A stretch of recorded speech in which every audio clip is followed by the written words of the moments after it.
first reaction was, if you're home for the holidays, if you're spending time over the next few weeks, right, with family, maybe help your mom, your grandma, your wife. If you are with a woman who is spending time cooking, and if she offers you leftovers, maybe just take them. Just it's not that hard. You don't even need to eat them. She won't even know. Just...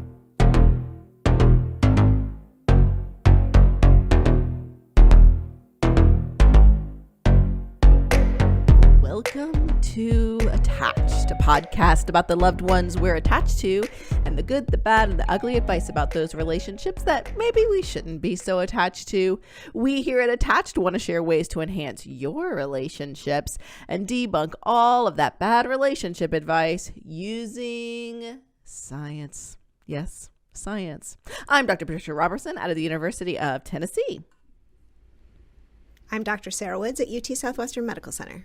And I'm Dr. Sesson Nagash from San Diego State University.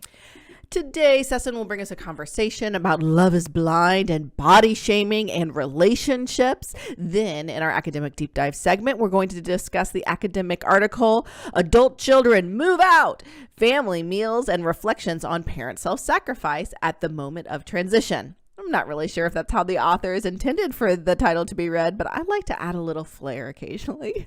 And then, in Good or Bad Advice, we'll be discussing an Instagram post about how we spend time with friends and loved ones, all in time for this winter holiday season.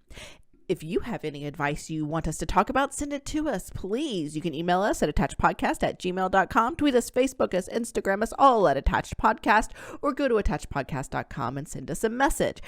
Every week we have some bonus content and good or bad advice. To get that bonus content, please become a member at patreon.com/attached. Also, wherever you listen to our podcast, YouTube, Apple, Spotify, all of the many places, please consider rating, review it, and of course, subscribe.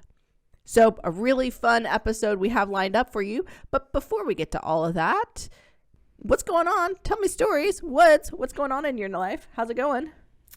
Tell me a deep secret. Tell me a deep, dark secret. No, I'm just kidding. Don't do that.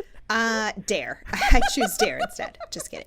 I'm pretty sure you know my secrets. I was just going to say I've been walking my dog a lot lately, intentionally trying to do that more now that the weather, actually for the last few months has not been that hot in Texas. We have a lot of months where it's so hot. Is the weather outside delightful or is it frightful? Is it? It is delightful. It's lovely. How lovely. But also because if I don't walk him consistently, then he gets to be very like pulley on the leash, right? Like he's very strong and he's stronger than me and I'm small and weak. And so I have decided I'm really going to train him to be just a really good walker because there's this other woman in the neighborhood who consistently walks her very large dog at the same time. And it's just a really interesting daily moment of like shame and embarrassment while her like gorgeous golden retriever just stops like the whole time, just slowly walks next to her. She's at a leisurely pace. This woman's never jogged as far as I can tell. I've never observed her running. There's no like athleticism happening. And so the dog's walking at a regular human pace. Yeah, normal pace. Just next to her perfectly. The whole time. Oh my gosh. And when they see a dog coming, I don't even see her give any commands. I've never once seen her tell this dog anything. The dog will sit and then lay down and just watch us walk by. And by walk, I mean my dog will see this dog coming. And every day I dread, like, please don't time this. And it's so many days where we are passing each other on the same road in the same subdivision. And my dog is dragging me to hell while her dog is laying on the ground. Watch so well behaved. Pretend that no, it's fine. No, leave it. No, look, no, stay. Sit. Okay, sit. I'm feeding him treats for all this bad behavior because I have no idea what I'm doing. I'm just trying to get any control that I can. And so that's what I've been up to lately in the morning hours. That's amazing. I thought the shorter number of daylight hours might help put me under cover of darkness. And no, she and her dog both have this gorgeous, long, flowing golden hair. And they just slowly come to a pause and watch me struggle every morning. So good morning, neighbor. Good morning, neighbor. That's what I've been up to. I love it. That's lovely, though. At least you have friends in your neighborhood, or like from a distance. Never met the twin. And to be fair, I'm not sure she's eager to meet me. I mean, the straight chaos that I bring every morning, it's going good. Good. I love how neither of you've changed your route, though. No, right. Like, I'm going to stick this out. Yeah. There are days where I'm like, I don't think I'm going to see her. And then she comes around the corner. I say, oh, crap. Have you guys ever waved at each other, made eye contact? Sure. Yeah. We'll sort of acknowledge. It's a little hard to acknowledge somebody while you're trying to get control of your adolescent animal that's just losing his shit. I mean, it's fine. I try mostly not to make eye contact. Oh, mercy. Sesson, what's up with you? Not much. I'm nursing my way back to health. And oh my gosh, your voice is so sultry. You're bringing your sexy, sultry voice to the podcast. The only benefit to ever getting like a cold is that I get to engage in like my voice differently, and which it always ends up being like lower and a little raspier in a way that feels like what I want my voice to typically sound like in some ways. But generally speaking, I am okay otherwise. But the cold has me struggling to taste food that I love, and so it's been a real like bummer just to be eating really bland foods the last week. It's a weird though. There is a window of time during the day where I'm fine, where I can really taste and eat well, and then I get to a portion of the evening where I'm like, oh, it doesn't taste like anything. So I'm like, the body works so weird. It just reminded me of people who really struggle with taste buds and like, will report like they don't really taste their food a lot. And I'm like, that would drive me nuts. Like, I don't enjoy cooking or eating unless I can really enjoy the taste of the food. Taste and smell the food. Yeah. I'm really missing that part. So we wish you a speedy recovery. Hopefully you'll be feeling better before you know it. Yes, thank you. Plan on it. I have just been pounding through some books, you guys. I've been reading... I'm going to use air quotes around that. I've been reading a new book series. It's called Court of Thorns and Roses. Have you guys heard of it? No. That's fine. It's a 5-book series. I'm on book 3 right now. I found out that someone just bought the rights to turn it into a TV show, and it's in production for a TV show. So I just in time found this series so I can be pretentious and say, oh, the books were better. But they are really good. I'm looking forward to seeing what the TV show looks like. Hopefully it'll be good. But Court of Thorns and Roses, this series is pretty good. I enjoy it. Highly recommend. 10 out of 10. Would recommend. Something like that. That's a pretty high rating, 10 out of 10. Yeah. I mean, most things are either 10 out of 10, I guess. I mean, when you love books, though, you love them. You're never like, oh, they're fine, they're great. You become real hardcore. Yeah, it's true. Yeah. No, I do that with a lot of things. Like I hyper fixate on something and I'm like, dude, that's all I do. And then I'm done with it. And then I move on to something else and I hyper fixate. Listeners might be familiar. Longtime listeners might be familiar with that. With my pattern. Yeah. It's something that has been going on my entire life. When it comes to like entertainment wise, like other things I'm fairly consistent with, but in terms of entertainment, I usually hyperfixate on something and I'm like, oh, it's really good, I love it, it's the best thing in the world, I love it so much, and then I like drop it and move on to another thing. Done. Yeah.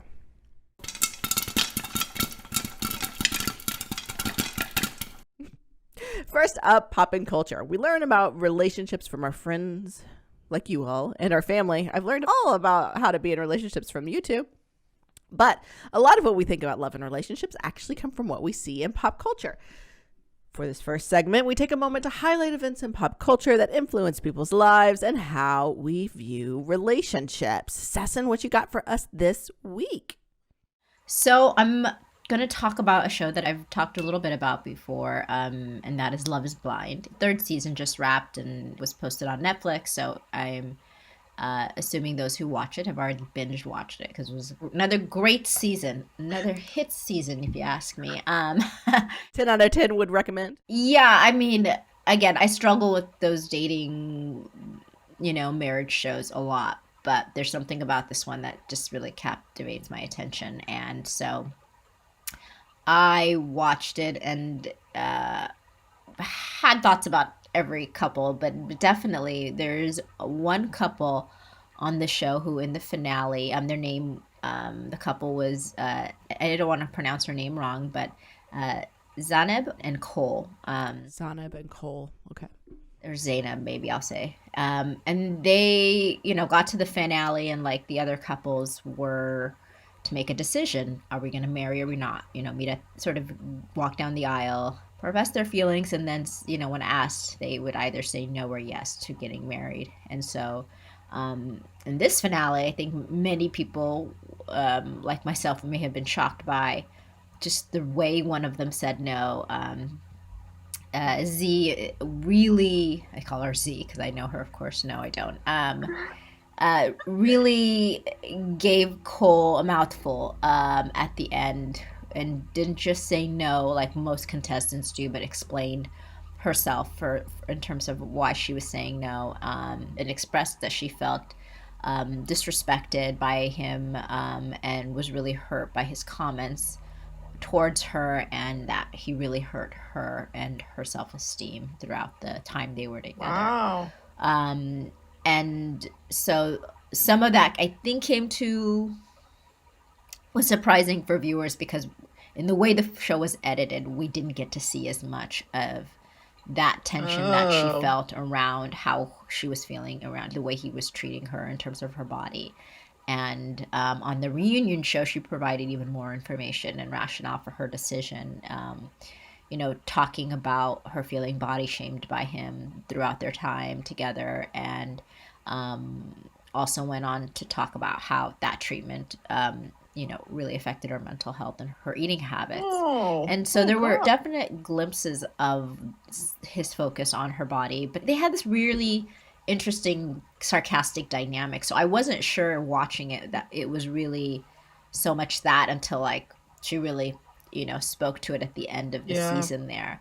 But I'm not interested in who said what, or, trying to make sense of the decision. Ultimately, she really was hurt by him, and he, I think, was processing it all. And I'm not sure took accountability at the time, but like since then they've sort of come together and talked about it. I don't know, but I'm really interested in the body shaming piece, because I think that is something that couples face in their relationships in terms of the types of conversation that we're having. And I don't think until this recent decade we've really talked about body shaming in the way that we do now. It's a lot more at the forefront, and I don't know that we talk so much about it within romantic relationships, particularly established ones. But so body shaming, like, what is it, right? Like, some people might be thinking like, okay, I have heard this word, I'm not exactly sure. But in general, right, it's this humiliating someone, whether you know them or not, by mocking them or making critical comments about their body shape and size, or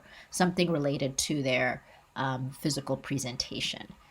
And so it can be about their weight, about their attractiveness, about their age, even the clothing, like, and how it fits on them, and body hair, the food that they're intaking or not, the way they wear or don't wear makeup, right, and what they need or don't need with that. And it could occur not just between romantic partners, but people can be body shamed by friends, by family, by coworkers, and by complete strangers on platforms like social media, right? One form of body shaming, or cyberbullying, is body shaming, and it can happen through all forms of social media as well. And so, of course, we are like a very image saturated culture, right? Like, where we post a lot, we show a lot, and often there's comparisons that people make between the real people that they see on social media and then these images that they see in movies, or models or whatever, and they do a lot of comparing and even basing it off of their own sense of like, who I'm attracted to, I'm going to comment on your body. And so people feel really entitled to speak to what other people look like on social media, but also in person. I mean, I think we all agree that we've experienced that in our lives from people, right? People who in many cases love us, and who really care about us, and who we love and care about, and who would argue that if they did it, they never did it with intention to harm, or even knew what they were saying was body shaming. So it's pretty pervasive, but yet it has this pretty big effect too that I think we're not necessarily accounting for when we think about relationships. And so, it can lead to various different things, including depression, anxiety, eating disorders, body dysmorphia disorder, self harm, suicide, um, emotional distress, low self esteem, among other things, right? And it can cause relationship tension as well. So I want to just take a moment and focus on the relational element to it. What do we do when a Yeah. partner engages in body shaming, right? When they demonstrate that, do we feel entitled to say something about it? Is it their opinion, so they should be able to say it? Or is there like boundaries we should set around that? I think there needs to be a little bit more conversation that doesn't necessarily exist now around what it means to do that in a relationship, and like, are Yeah. we aware of our own biases and perceptions of bodies and how we project that onto other people, um, from everything from saying like, I'm going to make your portion for dinner smaller tonight, to, Right. are you going to wear that? The little things we just don't account for. Like, we don't think of body shaming, but especially as it adds up in the Yeah. relationship and what that does to one's psyche and sense of confidence, and like a sense of Hmm. like, am I attractive to my partner? Do I feel connected to my partner? It can be really harmful. I think this is such a really, I mean, thank you so much for bringing this up. I think it can be really harmful and negative, but I'm also thinking about some of the research that I'm doing and other people are doing around like diabetes education and family-based diabetes education program, where one of the like underlying ideas is to kind of get the support of the family and educate everybody around how to eat healthy, and like reminders for your family members with diabetes about eating healthy, and like remind each other and things like that. So it's a really fine line between like when that can spin over into like being negative and being emotionally damaging versus a healthy reminder because I care about your health and well-being. Especially when someone is diagnosed with diabetes, right? There's obviously always going to be a gradient there. But I think the difference is when it's purely around the health and the longevity of your partner and your loved ones and your family members versus just the aesthetic pleasingly, quote unquote, whatever, comments around that. I would say would be the main difference between, having conversations around healthy eating and when those conversations are harmful.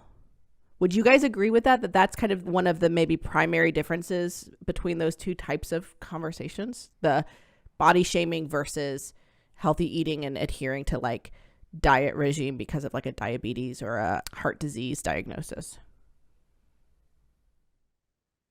Yeah, I mean, I think there is that tension that people hold between, I care about my partner's health. I'll just use partners for example. Yeah.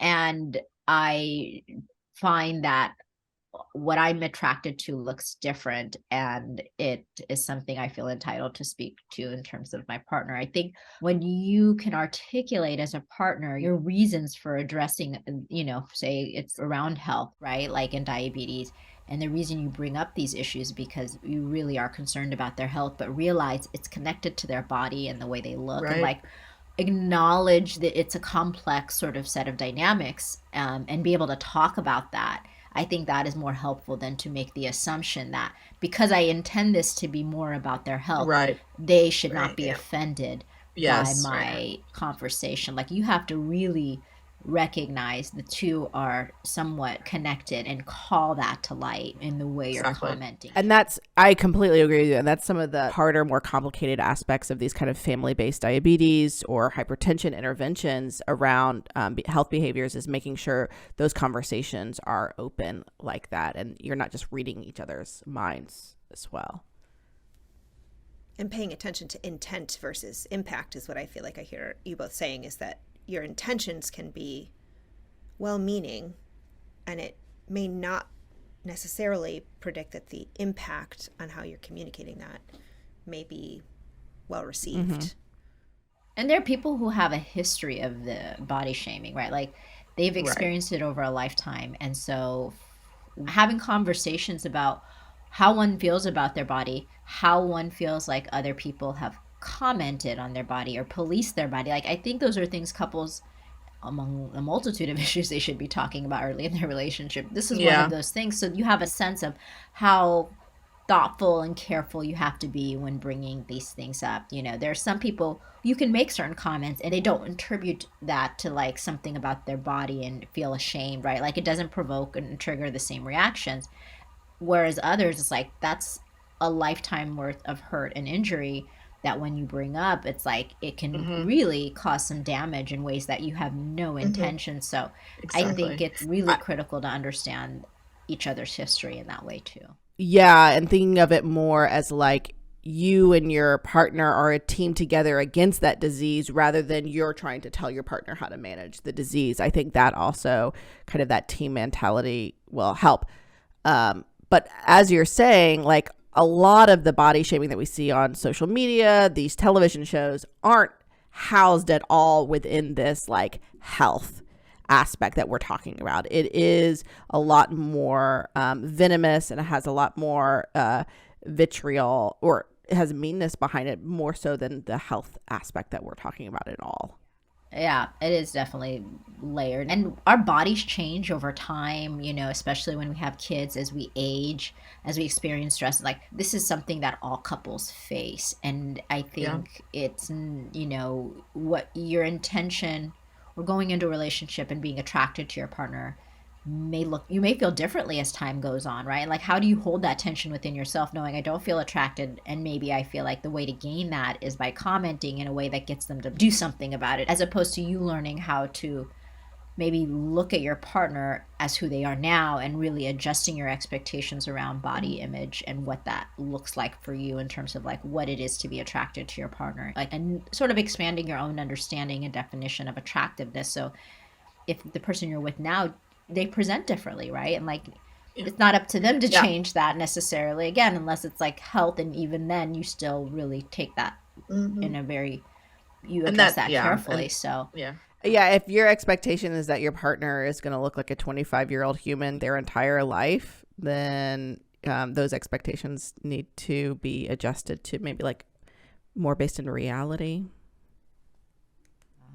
So, you know, one of the things about these reality shows that I really enjoy is they bring these issues up for us as a culture that we have to really sometimes pause and have conversations about. So I appreciated that about this season. As hard as it was for the real life people affected by it, I think they help bring up a conversation, especially in the context of relationships. Yeah, it's a really important conversation to have.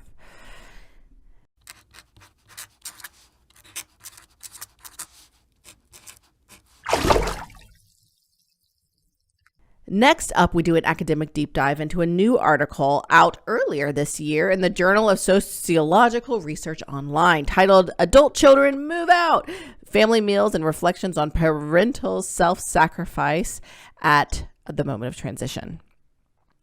The research done by Drs. Ranku Sikora and Skaronska at the University of Gdańsk in Poland explores the evolution of shared eating practices of parents and adult children. Mealtime is a very important family ritual. We know from earlier research that families that share meals together more often tend to have healthier diets, and that regularly engaging in family meals is associated with a decreased risk of obesity for children, adolescents, young adults, and parents. Family meals have also been linked to greater emotional well-being and family connectedness and communication among family members.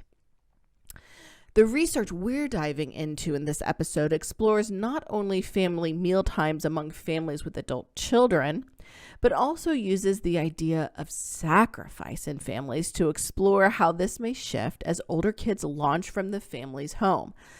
Although sacrifice was initially tied to kind of religious practices, it has also been linked to relationships and the practice of someone denying their own wants and needs to benefit someone else. Specific to sharing meals in families, sacrifice may look like compromising on maybe serving dinosaur chicken nuggets instead of a delicious spinach quiche, or scheduling a meal around soccer practice, or giving up relaxation on the weekends to go grocery shopping and prep meals and the like. As these authors point out, a lot of mealtime sacrifices may fall to moms, who are especially responsible for food-related labor in the household. But how does this process of planning, negotiating, and sharing family meals shift as kids grow up? So fascinating, so awesome. Sarah, please say it's time to dig into some delicious research. See what I did there? So this project is qualitative research, meaning that they explored what you're describing, Patricia, using in-depth interviews with dual income, meaning both are earning an income outside the home, couples, male and female. And these couples were 50 to 64 years old, and they were interviewed together, both of these partners, which is a really very important difference in thinking about when we interview people for research, because they're telling these stories about how their families evolved through this change of launching adult children. They're telling these stories together. So a lot of the narrative, a lot of the family stories that these researchers captured are then influenced by these husbands and wives telling stories together and sometimes correcting each other and their memories about what this looked like. So they specifically interviewed these couples about changes in the everyday life that they led after their kids had left the home. So questions around things like, how did you usually spend time with your children before they left? What meals did you have together? And also questions about how that looks now, like how often do your children visit? What are the occasions for when they visit? How are the meals different compared to meals before moving out? So they asked lots of different questions and explored this change over this transition to launching adult kids with these couples over time. And what they found was that, in general, family life involves many kinds of sacrifice. In sort of hearing how you describe sacrifice, Patricia, I think it's really easy probably for us to identify many, many kinds of sacrifices that as parents we make for our kids, for our partners, for the sake of our family. In specific to mealtime, what they found is that parents often sacrificed food preferences. In this sample, they especially made kids' preferences a priority. So things like cooking meat when they would themselves prefer to be vegetarian, for example, and not necessarily in this sample talking about making kids eat what was served, but really needing to account for what kids would eat and what kids preferred to eat. They also found that parents sacrificed time for meal prep and sitting at the table together. So really prioritizing kids' schedules and saying things like your life revolves around them, and so that's just what you have to do. When sacrifice was related to family meals, it was primarily moms and wives. It was almost never dads, so there's a really strong gender component in what they found here. Again, these couples are 50 to 64. In the long run, sacrificing parents describe maybe feeling like their life is meaningful. They had a sense of control, they feel needed, and also described feeling like they've lived life according to their values. Their sacrifices resulted in their kids' success in life. Also maybe a flavor of this orientation helping to cope with frustrations of what they themselves have missed out on. Like, my sacrifice helped launch my kids into successful careers, into successful families and relationships, and that is a balance I need to recognize because of missing out on my own career, for example. When children left the home, they found it brought about what they called a radical transformation. So some parents cooked less or would transition to making fast, easy food. Some gave up on making dinners altogether, and they described empty nest relief. So no longer needing to adjust to what their kids preferred to eat, no longer needing to schedule around them. There was primarily a lot of relief that was described, which I think is pretty important. And then what they found is that when adult children come back to visit, there's 4 ways that they found that this can sort of play out. And it can really trigger a return to that sacrificing that they made when their kids were younger. So the first theme that they found, the first way that this can work out, it can, they said, launch a performance pattern from the full nest period. So these are parents that immediately sort of revert to, I'm going to put in a lot of effort. It's going to be really time consuming. I'm going to make the food that my kids love to make. And these kids in this pattern accept or even demand that effort. They're talking with mom about what to cook. Mom might even bribe kids to visit with a promise of like, I'm going to make your favorite food. Yeah. And they feel a duty to provide enjoyable family time. So some of them were describing feeling like when my kids come home, back when they were living here and they were younger, we'd just sort of hang out, right? It was just casual. We'd spend time together, enjoy it. But now it feels like they're guests and I really have to put on a show. Like it's like a Beauty and the Beast scenario here where they're just rolling out all the great stuff. Yes. Be a guest. The second scenario, they found that other times families, parents specifically may be willing to make that sacrifice, but kids don't accept it. So they might refuse to come home for dinner or refuse to accept leftovers to take home, which I laugh at because I feel like that's something also that feels sort of, you could easily see that happen. No, I made extra. You have to take it with you. No, I couldn't possibly take it. That dance at the door where you're like being handed Tupperware containers. Or they don't necessarily want anything particular for dinner. And that can sometimes be experienced as disappointing, especially by moms. Yeah. They're wanting to sort of sacrifice in this way and their kids are like, not really a big deal. But if parents don't offer the sacrifice in a third situation, kids might be disappointed. If they're not necessarily sort of offering to cook a big meal, I'm sort of sad because it's otherwise something that's really important or I really look forward to it. And these parents are like, peace, I did that. I did my time. They didn't say that. That was not a quote from these interviews whatsoever. The fourth situation that they found was this process in families where sometimes the sacrifices gradually faded away. Kids are treated more as partners now who can contribute to mealtime. And these parents felt very relaxed about their kids' visits. They really, in these families, prioritized the comfort and joy of being together. And they just didn't want the extra effort of these big meal times to disturb that, which I thought was such a lovely description. I love that, yeah. I'm sure the kids are less stressed out visiting as well. Probably, you could imagine. I mean, if you're an adult child, you can make your own meals now. Like if you have something special, like once in a while, there just feels like more balance, right, in that situation. So again, as you described earlier, Patricia, this research was done in Poland specifically, and mealtime is a very culturally influenced practice. So it certainly could have affected findings, which these authors themselves talk about. And so it's not exactly clear how much this might apply to families in the U.S. or in other countries, but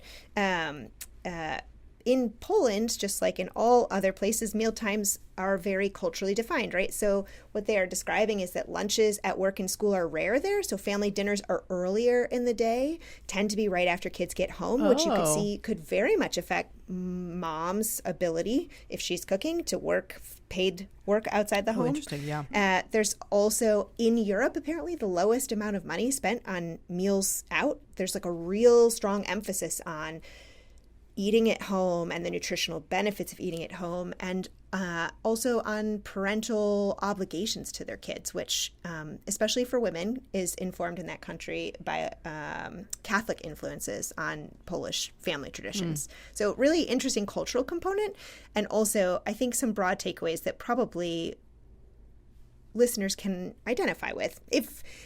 In general, my first reaction was, if you're home for the holidays, if you're spending time over the next few weeks, right, with family, maybe help your mom, your grandma, your wife. If you are with a woman who is spending time cooking, and if she offers you leftovers, maybe just take them.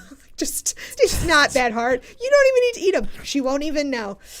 Just maybe take that food and help out, because these women just read like they were tired. It was important to them and it was valuable. And also it's a sacrifice that it was a lot of labor that they were putting into that kind of showing love, right? And looking for ways to contribute. How can adult kids partner with parents to decrease the burden of the holidays? It doesn't necessarily need to be so overwhelming and intense, and the way to maybe sort of negotiate that so you're not sort of resulting in that behind the scenes disappointment that these authors found, that maybe sort of was because maybe they weren't talking about this openly. And so it might be helpful to sort of, ahead of any time you're spending with your family over the next week or so, to really be thinking about, can you talk openly about how to prioritize enjoying being together and what each of you want that time together to look like, so that the responsibility is not only uneven, but to avoid that responsibility being unspoken about, and then people feeling disappointed and feeling like they don't actually get to see each other. So I think it's a really very interesting project, really very interesting study to think about sacrifice specifically, and really important to think about the gender imbalance that they found too. So I think in general, partnering with your parents could be a much more enjoyable time for the holidays than any of these other high sacrifice scenarios. Yeah, and also, like you said, just take home the leftovers. Just do it. Just take them home. It's really not that hard. Yeah. It makes me think of my brother-in-law and sister-in-law don't ever take home leftovers from when we're at my husband's family. And I'm like, just say yes. It's not that hard. Just say yes. They're lovely people, but I was surprised. It also makes me think of, do you ever watch Seth Meyers' show? Do you know Seth Meyers? Who's this? Have you heard of this guy? Seth Meyers, gentlemen? I do not watch it. Anyway, every Thanksgiving episode, he has his whole family on, his brother, his mom, and his dad. And it's really cute. But anyway, over the years, I guess he's been maybe on for like even 10 years now. But anyway, his mom has always said, even when they were children, when she turns, it's 65 or 70, there's some like cutoff that she's not cooking anymore. Like she's done. And Seth's dad never thought that it was like real. Well, like 2 years ago, she turned that age and she's just stopped cooking. Done. I love it. That sounds amazing. Like she's like, I'll make myself something. Like we can go out to eat. Like I've been cooking for like 50 years or 40 years, however long it is. I'm done. We can either go out to eat or you can cook. Your turn. Whatever you want. So that also seems fair as well. Yep. I love it. I love that idea. That sounds so hard to actually, but but you did it. Well, yeah, allegedly. I don't know. Allegedly, yes. Sneaks in a sandwich here or there, maybe.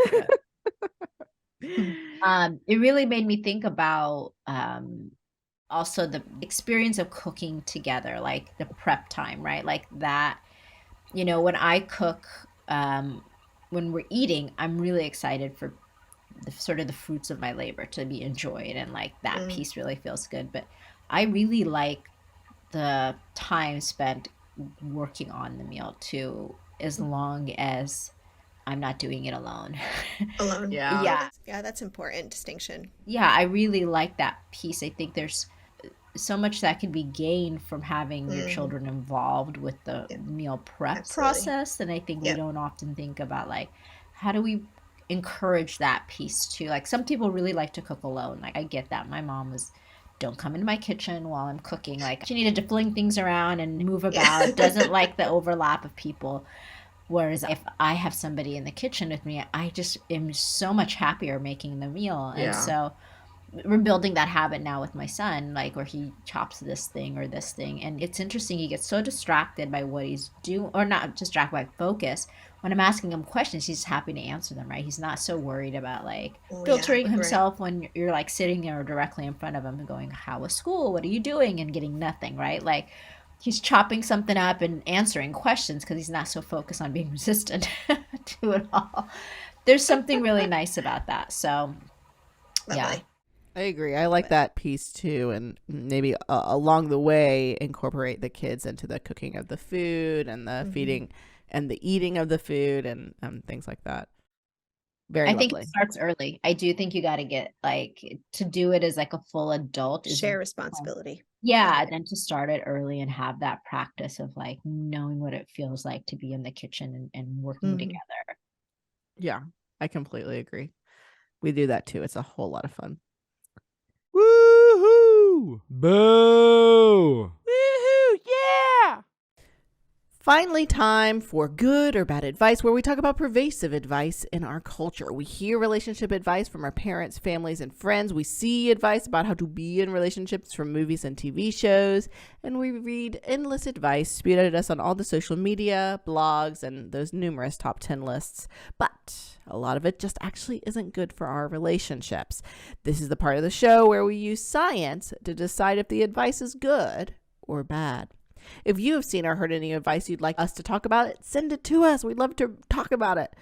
Email us at attachedpodcast@gmail.com. Get at us on Twitter, Instagram, Facebook, all at Attached Podcast. While you're on the World Wide Web, just hanging out there, chilling with your homies, please consider rating, reviewing, and subscribing to our podcast on your very favorite podcast app or YouTube. You can see all of our lovely faces on YouTube if that's something that you're into.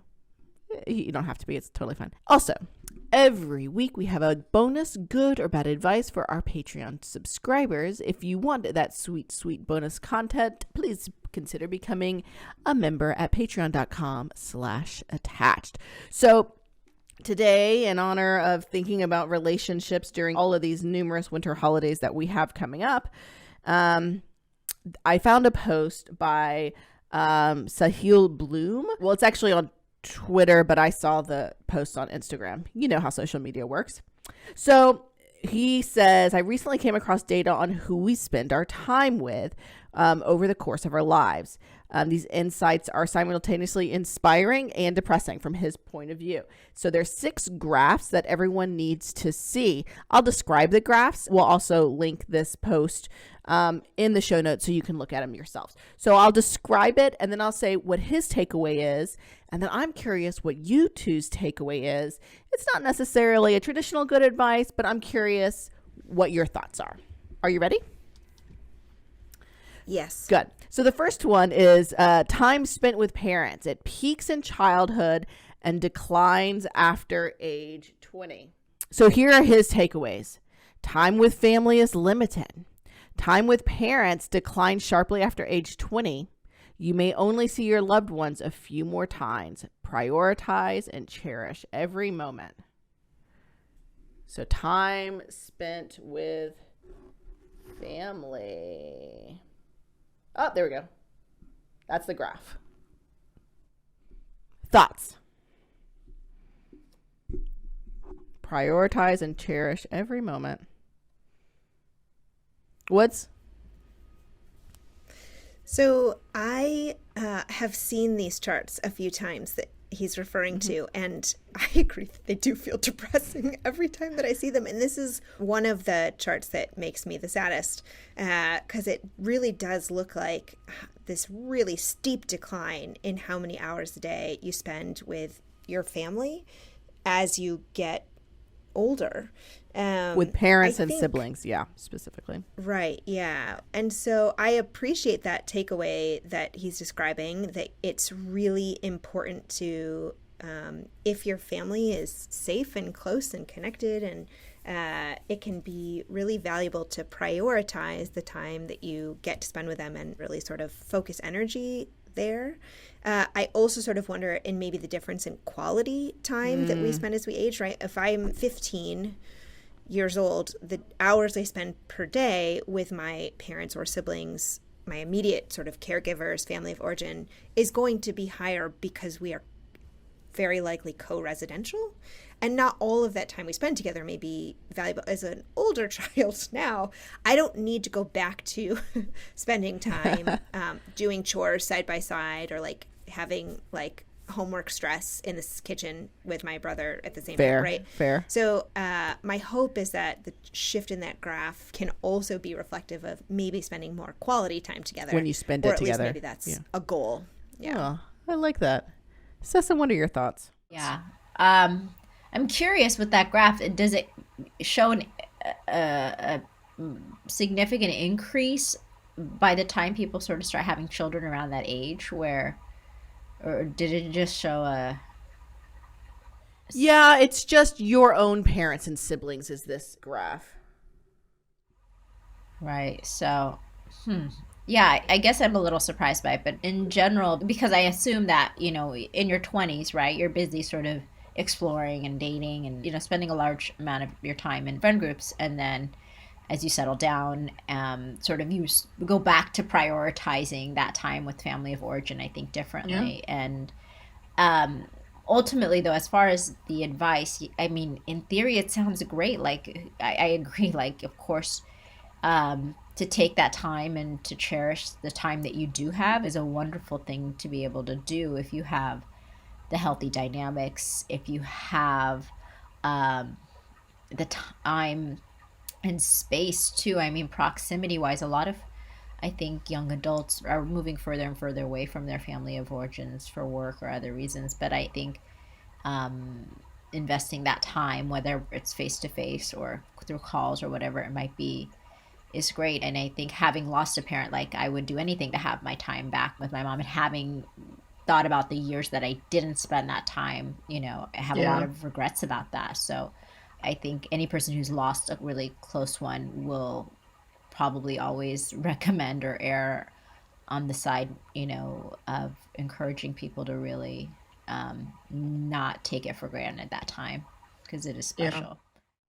I agree. I also am curious at like if this accounts for like what you're saying, Sesson, of like moving states over sometimes from our parents and siblings. Like, does this take into account like the text messages and phone calls that maybe are more regular or more typical for communication? I don't know. That was just another thought I had. Let's move on to the next one. This is time spent with friends. It kind of goes up and peaks at age 18 and then declines sharply to like basically a low baseline. Key takeaways: embrace friendships, breadth, but focus on depth, which was interesting. Cherish those who are with you through good times and bad. And then invest your energy in healthy, meaningful friendships that last. And that graph there kind of goes up at 18 and then kind of declines throughout the rest of, and then kind of maybe stables out around like 36, 39, and then is kind of level. What are your thoughts? Sesson, you want to go first? Are those good takeaways? What other takeaways would you add or thoughts about that? Friendships. I mean, again, I think friendships can bring a lot of meaning into our lives, right? They can fulfill us, they can uplift us, they can do so much for us. And so I think in general, having a strong social support system has many health benefits, mental health benefits. So all in all, it's great. But it's sometimes at that age or as you get older, your friendships are competing with all of these other things that you're trying to do and do well, be a partner to someone, be a parent to someone, develop a career and establish that. So I think to expect that you'd be able to put the same energy and time is unrealistic, but to take the time that you do have and know how to be a really present friend to someone, that seems important and a hard thing sometimes to do because we're so caught up in so many things. So I would, and especially with competing with social media and like all of these other things that capture our attention, like how do we show up in friendships when we are spending what should be that time to connect and actually connecting? And so I think that's a great thing, but something we struggle with more and more, it feels like. Yeah. Okay. So you like the invest your energy in healthy, meaningful friendships that last, but understand that it could definitely be a struggle. Woods, thoughts? I mean, it seems a bit like a sort of a life course norm, what you're describing, right? That in emerging adulthood, friendships are a really powerful connection, a really important source of support. I think uniquely so, that is sort of when we're peaking in terms of how important our peers are is adolescence and emerging adulthood, and that naturally declines with time as we maybe create our own families. Yeah. And so I think it's a norm, just to sort of contextualize that maybe a little bit. I am also sort of thinking about, I don't think that what they're suggesting is, I think it is good advice to really invest your energy in healthy, meaningful, lasting relationships. I think that's very good advice, of course, just for all the reasons Sesson just described. And also it makes me think about how many hours we spend at work, and then how valuable it could be, if possible, to spend your time in a workplace that has coworkers that have the capability of maybe having friend qualities, because we spend so much time there. And when you work alongside people who don't care about you and would not be defined as friends, it can be maybe sometimes more challenging. Yeah, that's a really good point. So the next one is time spent with partner. It trends upward steadily from birth till death. Key takeaways: Who you choose as a partner is the most important decision you'll ever make. Find someone you genuinely enjoy spending time with. Never settle for less than love. Here is the image. Steadily increasing, kind of levels out and then increases, another kind of hump of increasing when you're in your 60s. What are your thoughts, Woods? I would agree with the takeaway that it's a really important decision that you make. The steady increase in time, even after sort of partnering with that person, that amount of time increases, which makes sense because if you partner with somebody and then you all go on to have kids, the first chart suggests your kids aren't going to spend any time with you by the time they get to college anyways. So you're left alone with this partner. So it's an important decision for so many reasons, not just the number of hours a day that you spend with them, and also to treat it with the seriousness that it deserves, knowing the long-term, the very long-range impact that it has on your health and well-being, and also, at a minimum, what you're pointing to, who you spend time with. Yeah. Really important. Sesson, thoughts? Yeah, there's two parts to that question that I one agree with and the other don't so much. And the first part of like what Sarah is saying is like the importance of picking carefully.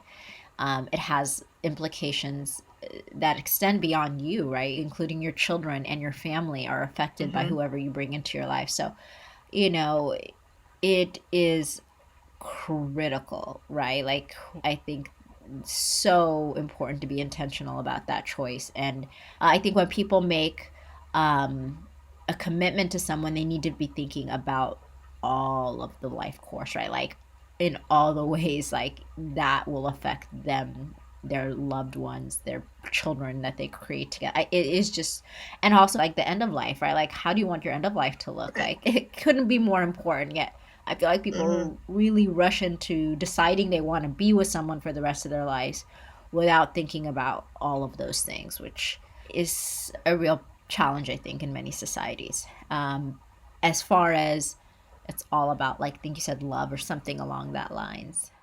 Never settle for less than love. Yeah. I think, we know throughout history and even present day in a lot of different cultures, it's not necessarily about loving someone that sort of helps you decide if you're going to be with them for the rest of your life, but people do it for companionship, right? For stability, all these other reasons that can also make sense. And people oftentimes conflate love and like lust too, right? And those can be very different as well. Absolutely. Yeah. And so I think you can fall in love with someone after, you've made a commitment to them. Of course, I think love feels great. So you want that to be there. But I think many people have successful, caring, loving relationships who initially find that person and commit to them for the rest of their lives out of companionship or other reasons. So I think it's more complicated than that. Completely agree with you both. The next one is time spent with the coworkers. We've kind of a little bit alluded to this as well. Steady during the prime working years, obviously 20 to 60 years old. Key lessons: you'll spend a lot of time at work. Who you choose to work with is one of the most important decisions you make. Find work and coworkers that create energy in your life is the key takeaway. There's the graph there. What are we thinking, Sesson?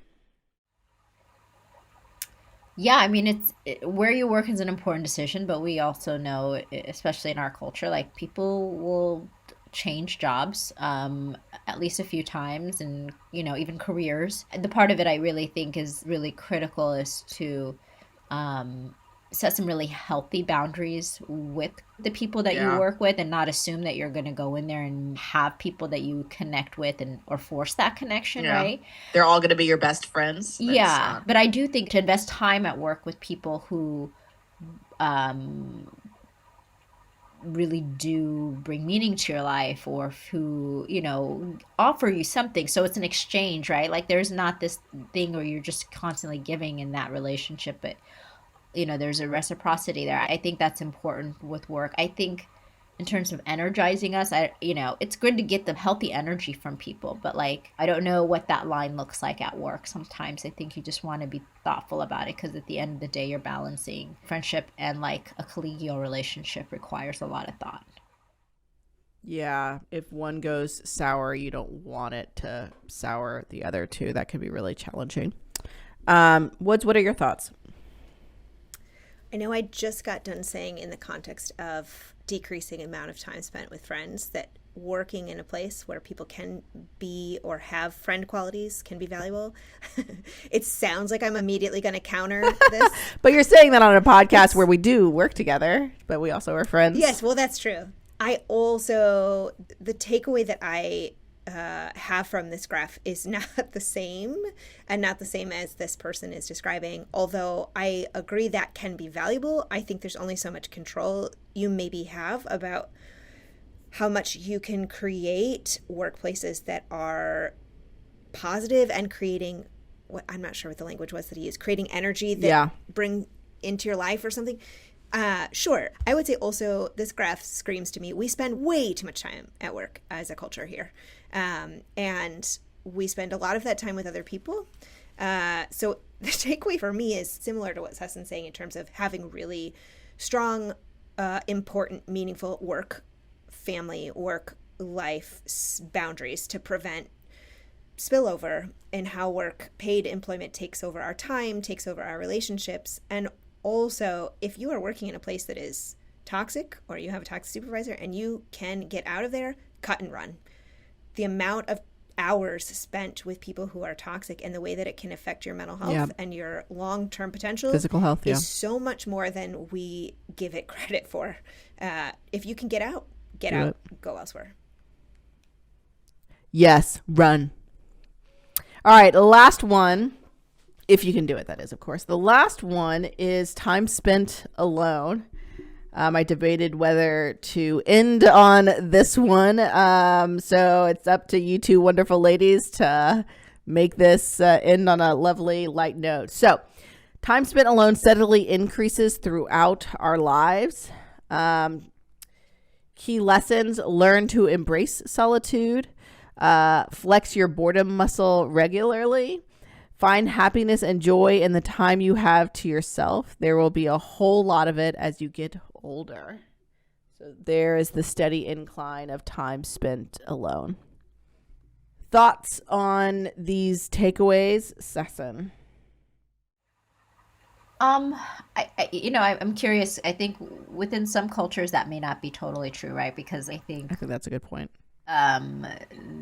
There is, throughout the life course, you end up staying really connected to people. And we also know, based on research, that maintaining a strong social support system and connection throughout the life course is also really healthy and meaningful for our physical and mental health. So like, I think I like the idea of know how to be with yourself and be okay with that, and know how to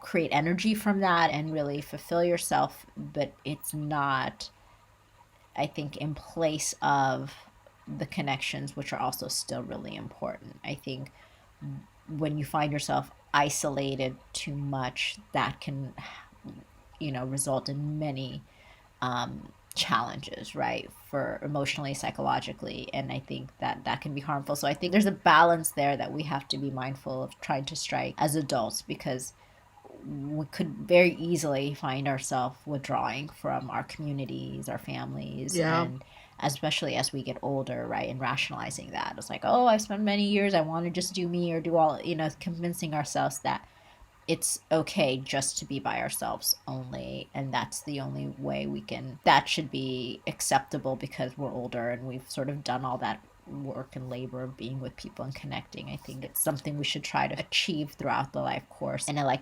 healthy pace and consistency. But yeah, I think there are some folks who feel really uncomfortable being on their own, and I think that is something I would challenge people just to find ways to really do that and be okay with that. But yeah. Okay, Woods, what are your thoughts? So, I mean, being alone is not the same thing as loneliness. Right. And I think that's what Session's speaking to, is I can hear sort of this being alone can be lovely and enjoyable. And loneliness is really when we get concerned, when people feel isolated or they feel sad because they're alone, or they feel like they don't have access to support that they otherwise need or would want.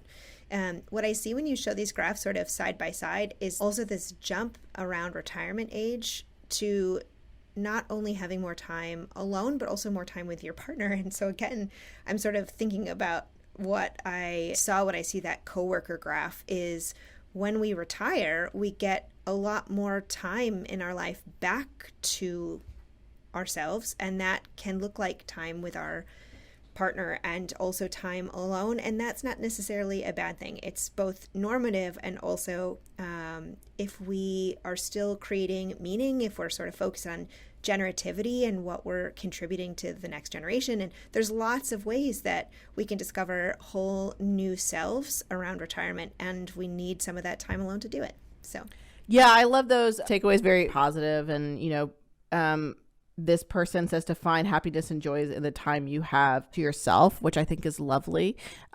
But speaking a little bit more to Sarah's point, if you do find yourself being lonely and feeling that kind of heaviness of being lonely, I don't know if you need to turn around and say, oh, I just need to be happy and content with this. I think it's also okay to reach out and find friends, reach out to family that you have, and try to spend more time with family if you genuinely are feeling lonely and not just alone.